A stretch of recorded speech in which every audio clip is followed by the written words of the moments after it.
Hey there, my social media family. It's your girl Valencia again, coming back at you on this Friday, March the 7th, 2025.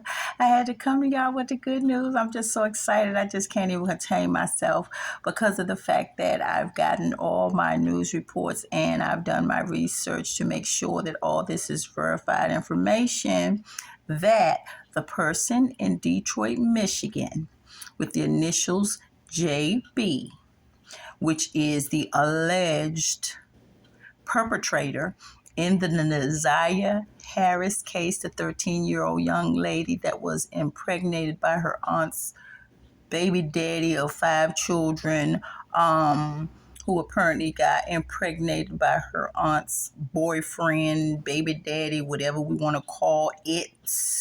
Yeah, him. He had a court date today, and they have decided in Detroit, Michigan, to keep him and hold him, and he is going to trial, everybody.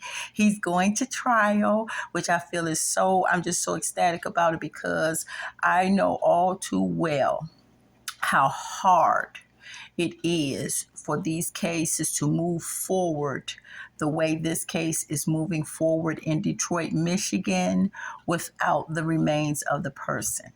So I am so ecstatic that someone is finally being held accountable for this 13-year-old baby that hasn't been seen or heard from since January of 2024. And the family and everybody is just acting like this poor child didn't matter and didn't exist. But there are some of us out here that care about what happened to Nasiah. And today I am so ecstatic. I wanted to come to y'all as soon as I can. Y'all know I haven't even unwound for the day, but I was so excited to come and tell y'all this good news. I said, I got to share this with my social media family. I have to share this with my social media family. So I couldn't even wait to come to y'all and tell y'all the good news. Yes, it is being held over for trial, and the trial will be moving forward in the case of little Miss Naziah Harris. Every time I look at that baby's pictures, it just breaks my heart. How she had no protection at all. I mean, some of us can go to our families for protection. This baby had nobody. And this is one case, along with, I think the next one that is as close to this as I can get is Relisha Rudd's case in Washington, D.C., the young baby that has not been seen or heard from since late February, early March of 2014, which we're going on 11 years now. With Relisha Rudd's case, but Relisha's case and Naziah's case, as y'all know, have really, really been putting a damper on my spirit because these poor babies, neither one of these children should be unaccounted for.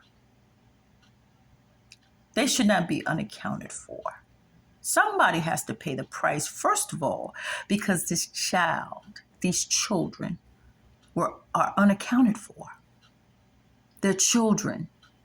So these cases have hit me very hard, but I see light in Naziah Harris's case. I'm still so prayerful and hopeful for Relisha's case, and I will continue to fight for Relisha, as well as Baby Peaches and all the rest of these cases, including Naziah Harris's in Detroit, Michigan. Y'all know I don't care where the case is. I don't care where the case is. I'm going to use Unique's platform to do whatever I can to bring some justice to these poor children who can't fight for themselves. And the people that are around them that are supposed to fight for them don't. Somebody has to fight for these children and these babies. And if I can use Unique's platform for anything, what better? Unique was an adult, but these are babies, and I know how my baby loved her babies. And my daughter, nobody but I had even tried it with her sons because she's like me.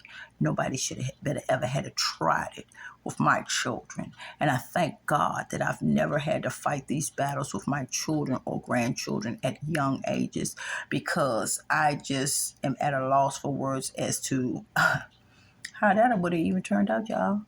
I'm just telling y'all the truth. At the end of the day, I would be in jail. If Unique's case didn't turn out, and she was 24 years old, if her case didn't turn out like it turned out, I can tell y'all, I would be in jail. Because no parent and no child should have to feel like they're unsafe and unprotected. The one thing I had with Unique, she knew she was protected. She knew she was protected. She was protected so much that there were certain things that she wasn't even telling me. But in Nazaya's case, she was living in the house with people that fed her to the wolves. And then they had this other stuff going around talking about alligators. They've captured an alligator and the alligator babies there. So now they're running on this theory of maybe Nazaya could have been fed to alligators, which is like, it's like way beyond my imagination, and my heart can't even hold that. But what my heart can hold is some justice for that child. Her family didn't fight for her, but there are a lot of us out here that cares about what happened to that child, and we're not going to stop until we find out what happened and have someone held accountable, just like in the Relisha Rudd's case. Relisha Rudd in Washington, D.C. I'm sure y'all remember that case. That's another case that I'm advocating for. Baby Peaches, the list goes on and on and on. But as y'all can see, I've kind of a little bit pivoted away from my adult cases, and I've really started driving and focusing a whole lot more of my attention and energy on these children's cases, because once I started doing my research and found out how many of them there were, I said, what better way to use Unique's platform? This is what Unique's platform has been built for. And I'm sure my baby would have no problem. She would be out here in the mud and in the trenches right alongside her mother, fighting for these cases. Because two things for certain and one thing's for sure. That's the key that let me know that my daughter didn't just leave her life. She would have never left her children like that. So I already know the way and the path that I'm taking with her social media as well as mine to bring some awareness and hopefully a smidgen of justice to these cases. My daughter would have no problem with it. She would be right here with her boots laced up right next to her mom.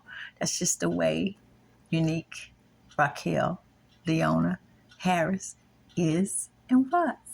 So, just a last follow-up for y'all. Yes, that thing in Detroit, Michigan is going to trial for the unalivement of Nazaya Harris, y'all.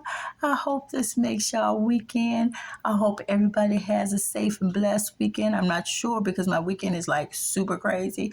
So I hope and pray that this makes you all's weekend as much as it's making mine.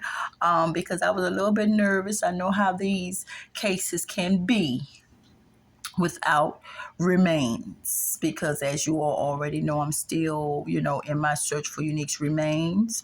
I'll give you all more details on that a little bit later, but today is about Nazaya Harris in Detroit, Michigan, and this baby is receiving so far a measure of justice, earthly justice, because at the end of the day, that's all we can give her right now.